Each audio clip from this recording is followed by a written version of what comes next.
The girl I had a crush on was the school S-Belle. Just when I finally got a chance to interact with her, she was ruined in a car accident. As a dance student, she lost both legs in a crash caused by my father's drowsy driving. To atone for my father's sin, I became the Belle's punching bag, enduring all her abuse without complaint. Years later, the school beauty sat in her wheelchair cold as ice. "Ethan, why are you still alive?" I gave a bleak smile and leaped into the vast sea. Yet she chased after me in tears, crying out, "You are mine, you can only stay by my side, nowhere else." One Patricia the school belle was my secret crush, and also a dance prodigy.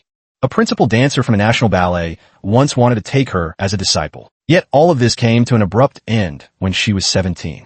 Patricia's dance career was destroyed by my father. That day my father was driving while fatigued and hit Patricia on her way home. The accident was horrific. Patricia had both legs amputated. She, who should have had a bright future ahead, woke up from anesthesia, hysterical. Her mother suffered a sudden cerebral hemorrhage upon hearing the news of the car accident and passed away despite emergency treatment. In the hospital room, her 3-year-old brother glared at me with hatred. With an expressionless yet venomous face, she said, "Ethan, your father ruined me and killed my mother. I will make sure you pay the price you deserve." Anxious and disheveled, I left her hospital room and headed to the morgue. The morgue staff asked my mother and me to come identify my father's body. Yes, in that car accident, my father died instantly. My mother had his body taken directly to the crematorium. In just over an hour, my father's body was reduced to ashes, placed in a small urn. I hadn't even sat down after getting home when Patricia's family lawyer arrived. The responsibility for that car accident lay with my father, and we needed to pay Patricia at least $4 million in compensation. $4 million in the early 2000s was an astronomical figure for a widow and her child like us. My mother forced a smile as she saw the lawyer out.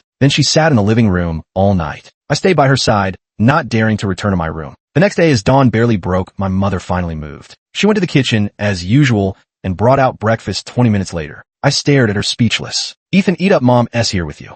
My mother patted my head. After breakfast, my mother cleared the dishes. "You haven't slept for 2 days. Go get some rest. I'll try to figure out how to raise the money." I nodded and went back to my room. The moment I lay down, I fell asleep. Half asleep, I suddenly felt someone tucking in the corners of my blanket. Then something was placed by my bedside. Then I completely fell asleep. About half an hour later, I was startled awake by a scream. Someone jumped off the building. In a panic, I rushed downstairs and saw my mother's mangled corpse. Just like my father, my mother also turned into a little box. The thing on the nightstand was an envelope.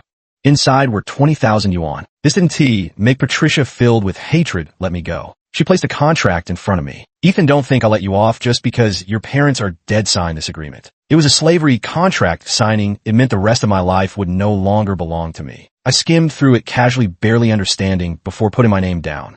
From then on, I became Patricia's punching bag, enduring her beatings and curses without complaint. Patricia had become moody and unpredictable ever since the car accident. She made me move into her house, living right outside her bedroom door. To torment me, she refused professional caregivers and forced me to massage her amputated limbs. She kept asking me over and over if her amputated limbs looked terrifying. Then she said it was all my father's fault. Patricia lived in a 6-story villa. The entire 3rd floor of the villa belonged to her. The 3rd floor was divided into 2 parts. One part was Patricia's bedroom, and the other was her dance practice room directly opposite her bedroom door. Sometimes Patricia would sit in the practice room, gazing at the mirror with a nostalgic expression. Other times, when her emotions flared, she would casually throw scalding water on me and scream curses telling me to die. Even with my usually thick skin, I ended up with arms covered in blister scars. Later on, Patricia's personality grew even gloomier, and her methods of torment became increasingly cruel. Her home had a large garden where an ancient tree stood about 100 years old and roughly 3 meters tall. Patricia tossed a piece of clothing from her balcony, and it landed right on the tree's canopy. She forbade me from using a ladder to climb the tree and retrieve the clothes. As she commanded, I climbed the tree. Just as I grabbed the clothes, the branch snapped, and I fell to the ground. With a fractured leg, I ended up in a wheelchair, just like Patricia. She rarely showed a smile. "Ethan, how wonderful. It would be even better if you could never stand up again." She wished for me to become a cripple too. After the car accident, she dropped out of school. She, who was hailed by major newspapers as the rising star of ballet, had turned into a madwoman. Patricia never let me forget that this was my sin to bear. It was me and my family who destroyed her. When I was little, I got trapped in a pitch-black elevator with my parents for 4 whole hours. I've been terrified of small, dark spaces ever since that day. Patricia used to tease me about it, saying a grown man over 6 feet tall shouldn't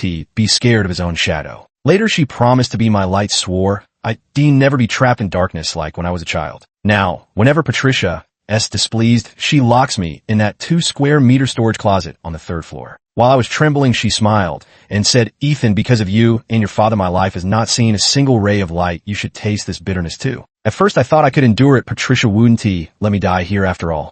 But as time passed, fear took over my body and mind. I broke down screaming and even begging for mercy. The door was silent, but I knew Patricia was there. After a day and a night, Patricia opened the door, a cruel smile on her face. "Ethan, how does this feel? Ethan, why aren't you dead yet?" Her gaze was a mix of excitement and disappointment. "I can't die, nor will I die. If I die, Patricia would lose her object of torment and wouldn't survive either." From that day on, Patricia never tormented me again. She simply ignored me. I timidly proposed the idea of ending my leave of absence and returning to complete my senior year of high school, to which she only responded with a cold nod. In the 2nd semester of senior year, Patricia, surprisingly, arranged a room for me. Moreover, she instructed the household staff to purchase numerous study materials for me. At the time, I thought Patricia was gradually emerging from her gloom, so I began to study and review while taking care of her. In the period leading up to the college entrance exams, Patricia was unusually quiet, hardly making any demands of me. Yet for some reason, my heart was constantly filled with overwhelming unease. On the day of the exams, I gathered my admission ticket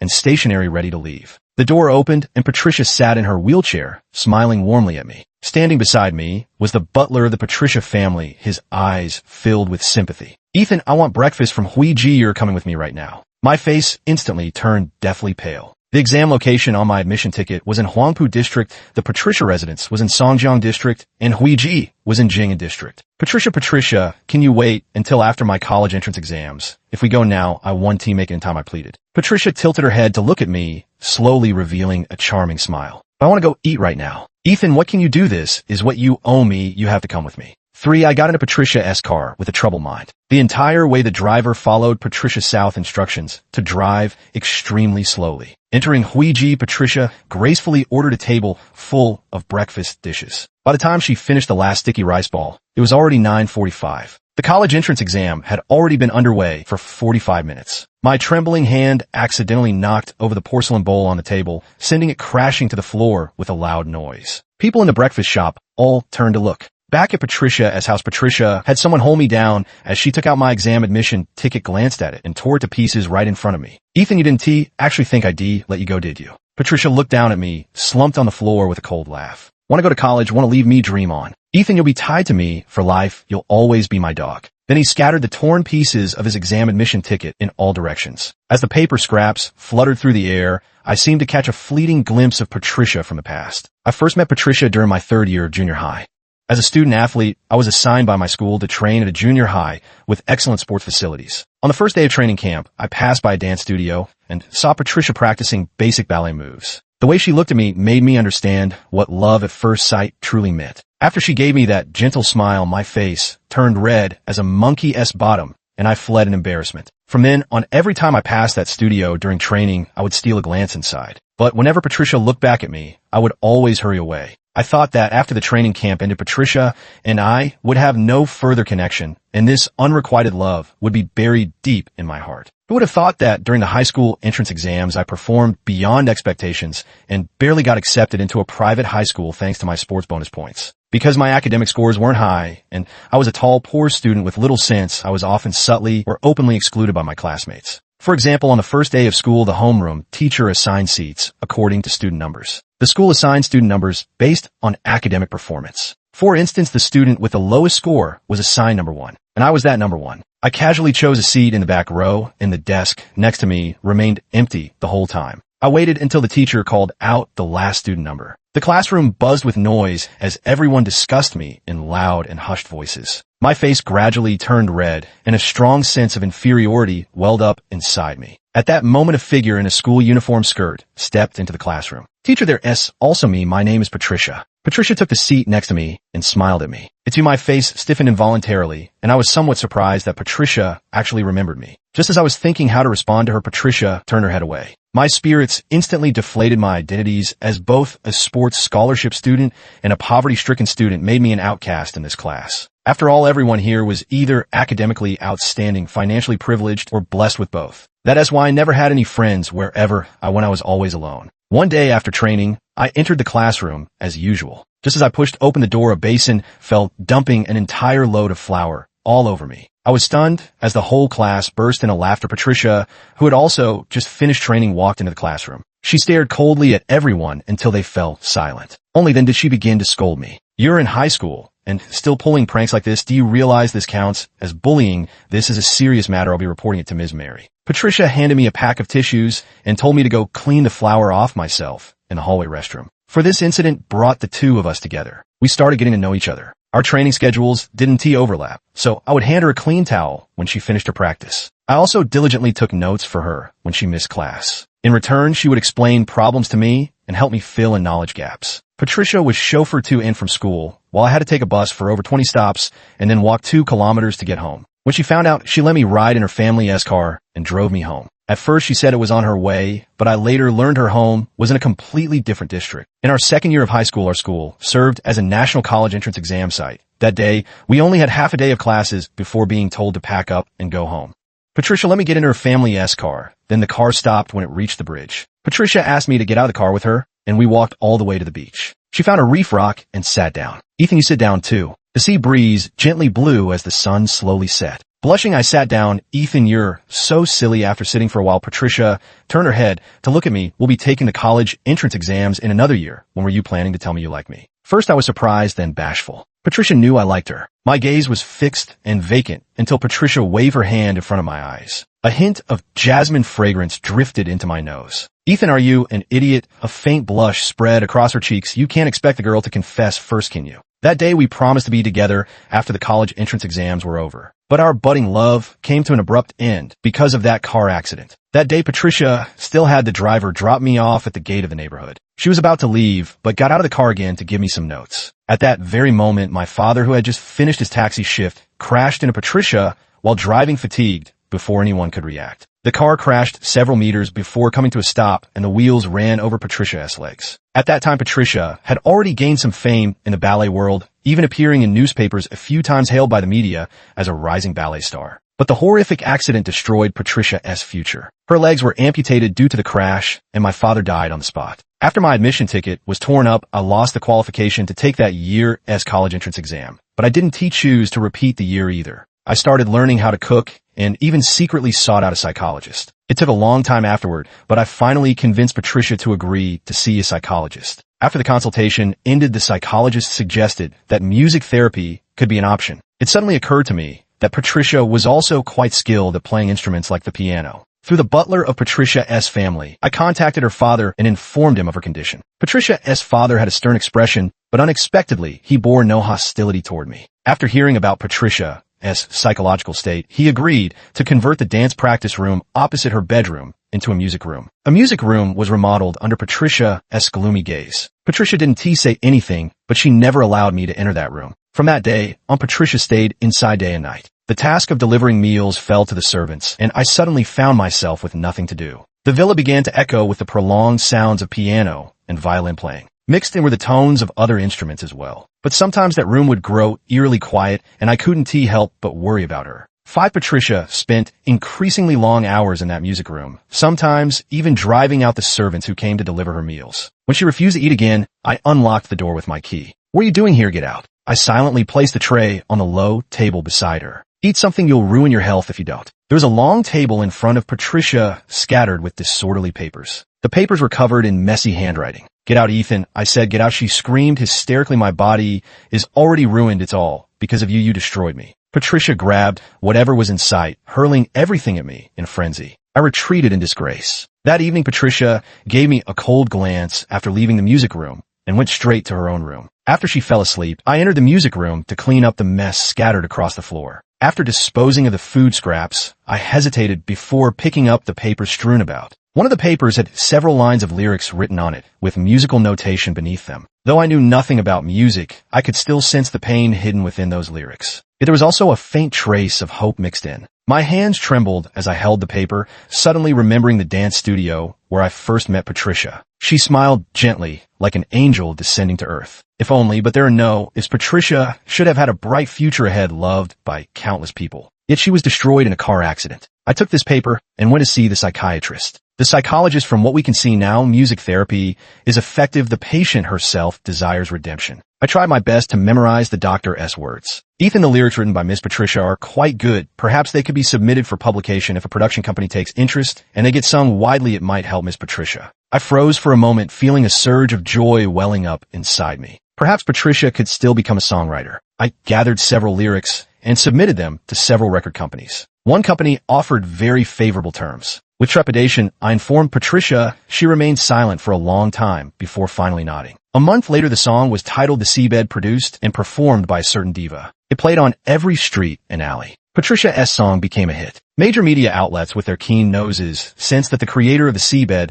must have a heartbreaking story. Some media outlets reached out to me through the record company saying they wanted to interview Patricia. I initially thought Patricia would refuse the interview, but to my surprise, she proactively put on her prosthetic legs and came forward to face the public. Under the spotlight, Patricia shone brilliantly as she spoke eloquently. As a songwriter who rose to fame with just one hit song, Patricia was adored by countless people. She embarked on a career in music composition with many singers, even chart-topping superstars, offering money to beg her to write songs for them. After the Villa's address was exposed, she used her earnings from songwriting to purchase a highly private luxury apartment. Originally, she had intended for me to move in with her. Yet right after the cleaning was done, she kicked me out. 6 Ethan, this is a house I bought with my own money. You have no right to live here. The spacious apartment came with a 12-square-meter basement, and Patricia made me move in there. I obediently complied, just grateful that this cramped space at least had a window. It made me feel slightly less afraid. In 2014, Patricia met an actress and co-founded a performing arts training center with her. The actress was going to teach students how to better imitate animals. Patricia remembered me and specifically called me to that classroom. Nearly 20 students were seated in the classroom. For a moment, I thought I misheard. Patricia, what did you say? Get on your knees, Sophia. Need someone to demonstrate how a dog barks. You want me to kneel and bark like a dog? I stared at her in disbelief. Patricia's eyes flickered a few times, yet she still left no room for refusal as she commanded me to kneel. I stood rooted to the spot in shock, responding with silence. Ethan, surely you haven't forgotten our agreement. You cannot disobey my words. Forcing a faint smile, I slowly lowered myself to my knees. That day, I was dead drunk in the basement for the first time, feeling life had no purpose, that it'd be better to die. I finally understood Patricia would never return to being that gentle, cheerful girl she once was. But the reason she became like this was me. Since I couldn't die, yet I might as well indulge myself for now. Late at night, the basement light was turned on. The light was blinding, and I squinted groggily in its direction. Ethan, do you want to die? Patricia's lips curled into a cruel smile. I won't let you die. Drunk, I thought I was seeing 17-year-old Patricia. Patricia, I haven't even properly confessed to you, yet how could? How did things end up like this? I sobbed uncontrollably. Ethan, you're so despicable, still liking me now. My face was cupped in someone's hands as a fierce kiss landed on my lips. A metallic taste of blood filled my mouth. I must have bitten my tongue. 22-year-old Patricia stripped, naked, her arms entwined around my neck. That night, we made desperate love in the 12-square-meter basement. The next morning, when I woke up, Patricia was already gone. A small stack of money lay on the tiny table beside. From that day onward, I ceased being Patricia's dog and became merely a tool for her physical needs. An indescribable bitterness churned within me. It was no small sum, $50,000 in crisp bills. For the next few years, every time I slept with Patricia, I would receive a sum of money. Sometimes it was a few thousand in cash, other times tens of thousands deposited into my bank account. But I never touched this money. I just opened a separate account and saved it all there. After several years, that account had accumulated over $3 million. Over the years, Patricia wasn't content with just being a songwriter. She transformed herself into a singer. The online response was overwhelmingly positive, with netizens commenting that Patricia's voice better embodied her compositions. For 8 years, Patricia and I maintained a delicate romantic relationship. Entertainment reporters once tailed Patricia, but they never managed to capture anything. Perhaps it was filmed, but Patricia used money to settle it. The agreement Patricia signed with me back then had a 20-year term. The agreement stated that within 20 years, as long as I could give Patricia $4 million, she would let me go. Now not even 15 years have passed, and I've already saved over $4 million. $330,000 of it was payment for services from Patricia. 7, sometimes I couldn't help but wonder if Patricia gave me money to help me leave her. Later, I dismissed that thought. At 29, Patricia became a big star, winning a Golden Melody Award with millions of fans. I started thinking about leaving her. I bought a mid-range computer and carefully selected a training school to enroll in. After completing the online preparatory courses, I could obtain an admission letter from a foreign institution. At the same time, I was also studying English. Not getting into university has always been my biggest regret. The online course ended after just 3 months, and I successfully passed that school entrance exam. I also passed the TOEFL English test, and a training school teacher said I could start preparing my passport to study abroad. After logging off, I checked my mobile banking app. The card already had $357 million, and my personal account still had over $30,000. I transferred $30,000 over. $36 million, still $400,000 short. Where could I possibly find that remaining $400,000? After much deliberation, I thought of the home I hadn't stepped into for over a decade. After a quick cleaning, I listed the house with a real estate agent. Over the past decade or so, a school and shopping mall have been built in my neighborhood. Property prices in the surrounding area were all quite high. The house sold for an exorbitant price in just 1 week. The house sold for $3.8 million. After transferring $400,000 to that bank card, there's still $4 million left, more than enough for me to study abroad comfortably. But can I really leave Patricia without trouble? I know Patricia still hates me, but I just can't hold on any longer. The visa was processed quickly, and the school admission letter also made its way across the ocean to arrive. That day, my phone suddenly displayed, "Your international parcel has been delivered." My heart skipped a beat as I remembered the shipping address I had filled out was Patricia's luxury apartment. I had assumed the courier would call me for doorstep delivery. Who would have thought the admission letter would end up being signed for by Patricia? I was drenched in sweat as I knocked on Patricia's penthouse door. The door opened, and she stared at me coldly. "Ethan, you've really outdone yourself. Sneaking off to apply to universities abroad. You want to leave me forever? Impossible." "Patricia, $4 million. I've saved it all." I nervously lowered my eyes as I spoke. "I don't agree. $4 million only covers my legs." Patricia's face stiffened for a moment. "Don't forget you also killed my mother." Just like the year she turned 18, when she tore up my exam admission ticket, Patricia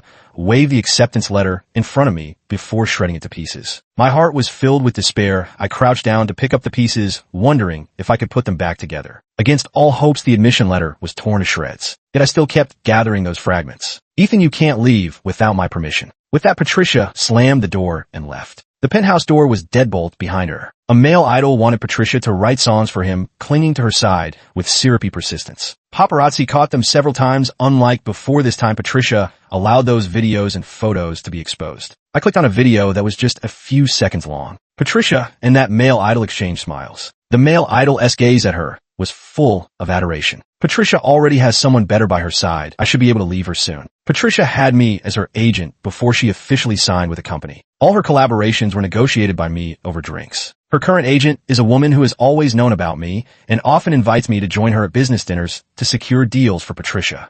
Of course, my main role is to drink with the other party. That day, I was summoned by her agent again. After drinking countless glasses, the deal was finally secured. My stomach began to cramp painfully. The agent wanted to send me to the hospital, but just then I received a WeChat message from Patricia. She sent me a location and demanded I arrive within 20 minutes. After a bitter laugh, I had my hesitant agent drive me there. Having been by Patricia's side for over a decade, I'd long since lost the ability to refuse her. Only upon arriving did I realize it was a restaurant. Patricia sent the private room number. I pushed open the door, and a dozen pairs of eyes turned to look at me in unison. These people included Patricia's uncle and her father and others. Patricia sat in the center with a young boy seated beside her. I paused for a moment before remembering this was Patricia's younger brother. The same child who had glared at me through tears in the hospital room years ago. Patricia's uncle seated beside her father gave me a cold glance. "So it's you here, light some incense." I only then noticed he was clutching a memorial tablet in his hand. It was Patricia's mother's. The sharp pain in my stomach left me pale-faced, but I obeyed as instructed. Patricia's younger brother recognized me.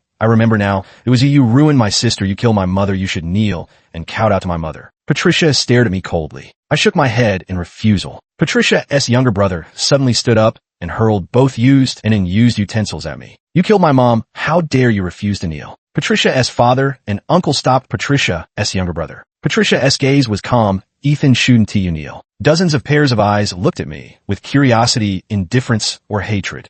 "Ethan, kneel." I knelt down without any dignity, enduring their gazes. Patricia picked up several glasses of strong liquor from the table, grabbed my throat, and poured them down. I coughed and looked up at her. She pushed me to the ground with disdain, her voice icy. "Ethan, why are you still alive?" A few shots of hard liquor were like adding fuel to the fire. My stomach churned, the pain forcing me to curl up on the floor. I spat out a mouthful of blood, my consciousness fading. When I woke again, a nurse was changing my bandages. Patricia sat beside me watching as I woke up and spoke softly. "You had a stomach perforation. The doctor performed surgery on you. You need to rest well during this time." She peeled an orange and handed me a few segments. I only glanced at them before turning my gaze to the window.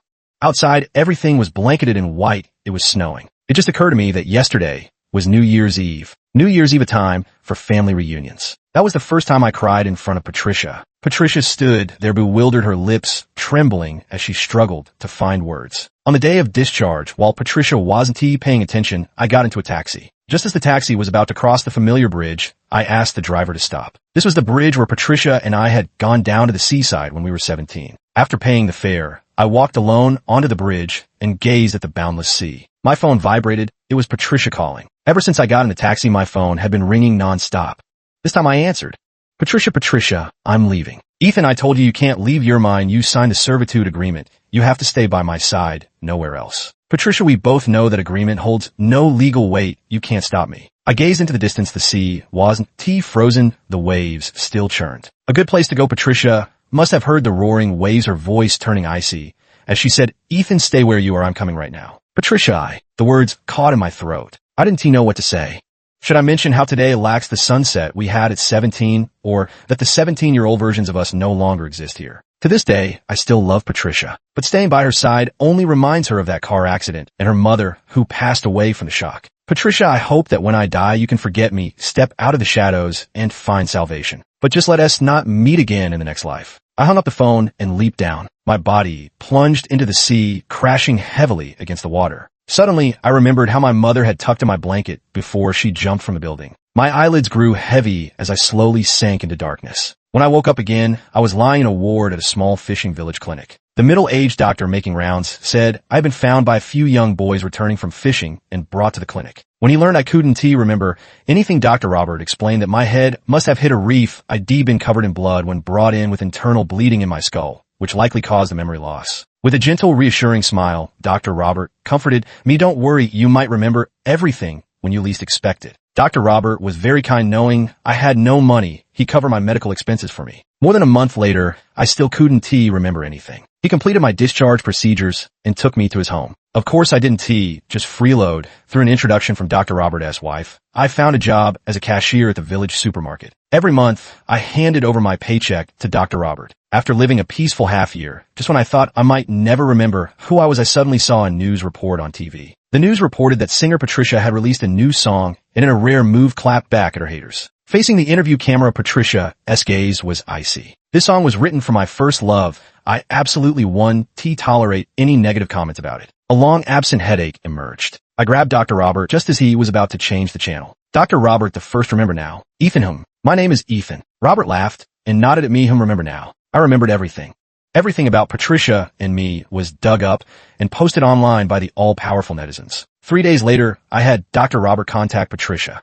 "Dr. Robert, when you reach out to her, don't tell her I've regained my memories." I reminded Dr. Robert before Patricia arrived. Though he was confused, he still did as I said. Patricia rushed here as soon as she got the call. In just 4.5 months, Patricia had become as thin as a skeleton. "Ethan, you're alive. Thank goodness you're alive." I looked at her blankly. "Who are you?" Patricia's eyelids trembled before she finally spoke after a long pause. "I'm your girlfriend here to take you home." Upon learning that Dr. Robert had helped me a great deal, she gave him some money. Originally, Dr. Robert didn't want to accept it, but I persuaded him. "Dr. Robert, you should take it. Some of the medical equipment at the clinic is too outdated. Use this to buy some new devices." Dr. Robert nodded and accepted it. On the way back, Patricia recounted the memories between us. But we had too few happy memories. Most of them were painful. She fell silent as she spoke. Patricia cried, looking at me as if seeking comfort. Ethan, can't you stay with me?" I didn't answer after long while I suddenly blurted out, "Patricia, it's getting dark." "Patricia, I really have to leave now." Patricia bought another house and moved in with me. While she was busy with her schedule, I contacted the teacher from the previous training school. Upon learning that my admission letter had been lost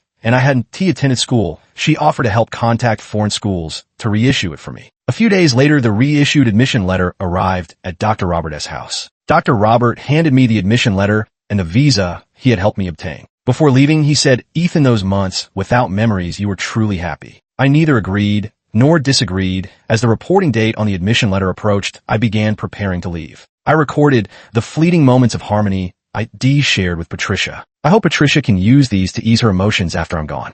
Patricia sometimes asks curiously why I'm filming videos, and I just tell her that Dr. Robert says it can help me recover my memories faster. Patricia says nothing more. It's the college entrance exam date again the day before my departure. Patricia suddenly said she wanted to take me to the seaside. This place seems unchanged from when we were 17. The sunset still slowly descends, the sea remains calm with occasional waves. The only things that have changed are Patricia and me. We are no longer us. Ethan, when we were 17, we promised to be together after the college entrance exams. Patricia said with a trembling voice. She had already sensed that I had regained my memories. Is there still a chance for us? I shook my head and slowly embraced her under her desperate gaze. Patricia, I still love you. It's just that there is too much pain between us, and this is all we can do. After a while, I let go of her. Go back, I said. Patricia forced a smile. Ethan, I'm sorry. Were you apologizing for Patricia? If only I hadn't gone to that middle school for training that year. Then she sat in the living room the entire night. Patricia gave an ugly smile. Ethan, don't be like this. I regret it now. Regret inflicting all that pain on you back. Then please don't leave me. I shook my head again, refusing Patricia's plea to stay.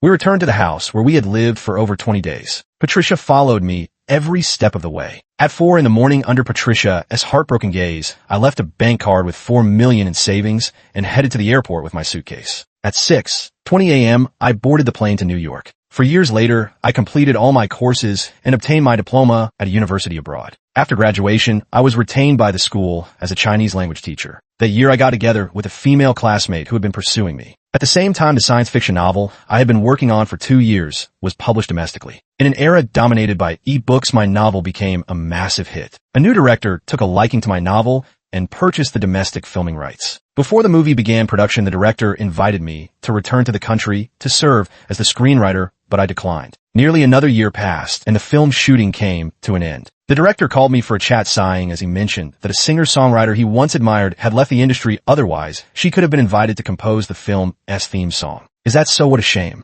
After hanging up, I glanced at my phone.